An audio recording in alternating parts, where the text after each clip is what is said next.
આજે આપણે બનાવશું ચટપટા મખાના। તો એના માટે આપણે પહેલાં અંદર કઢાઈમાં ઘી એડ કરશું। આપણે આમાં 2 ચમચ ઘી એડ કરશું। ઘીથી મખાના સારા થાય, તેલથી એટલા બધા ટેસ્ટી લાગતા નથી। આમાં ઘી જ નાખવાનું। હવે ઘીને આપણે ગરમ થવા દઈએ। ઘી ગરમ થઈ ગયું છે, આપણે 8-10 લીંબુના રસના ટીપા અંદર એડ કરી દઈએ। એને બરાબર ગરમ થવા દઈએ। હવે એમાં આપણે મરી પાવડર નાખશું। ફ્રેશ મરી પાવડર નાખવાનું, જીરાનું પાવડર,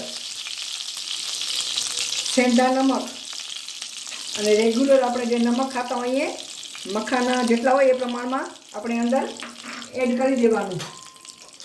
લાલ મરચ પાવડર 1 ચમચી, 1 ચમચી જેટલો ચાટ મસાલો,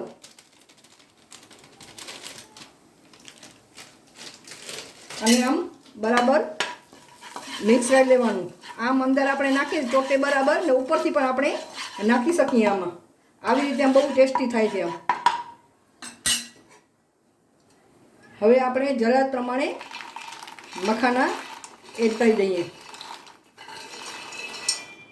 હવે એને બરાબર ધીમા તાપે ફ્રાય કરવાના, એટલે મસ્ત મજાના ક્રિસ્પી થાય। આવી રીતે એને ધીમા તાપે આમ હલાવતા રહેવાનું। બરાબર મૂકી નહીં દેવાનું, નકર નીચેથી બળી જાય। એને હલાવતા રહેવાનું, ધીમા તાપે જ કરવાનું, તો મસ્ત મજાના ક્રિસ્પી થશે। આમાં મીઠું જરાક ચડિયાતું જ રાખવાનું, કેમ આમાં ફીકા હોય એટલે મીઠું સેજ ચડિયાતું હોય તો સરસ લાગે છે। આમ બહુ ટેસ્ટી લાગે છે। મખાના એક આ સુપર ફૂડ છે, એટલે ખોરાક છે। બરાબર એના ભરપૂર માત્રામાં પ્રોટીન, ફાઈબર, કેલ્શિયમ અને મેગ્નેશિયમ મળે છે આપણને, અને તે લો કેલેરી હોય છે। એમાં ચરબીનું પ્રમાણ જરાય હોતું નથી।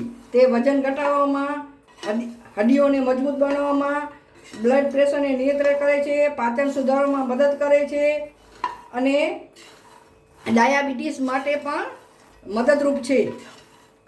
આ બહુ જ સારામાં સારું છે। આ આપણે અઠવાડિયામાં 1 વખત ખાવું જોઈએ। આપણા મખાના રેડી થઈ ગયા છે, જોઈ શકીએ આપણે। આ જોઈ હાથથી આમ ક્રિસ્પી થઈ જાય છે। મસ્ત મજાના ચટપટી મખાના આપણા તૈયાર છે।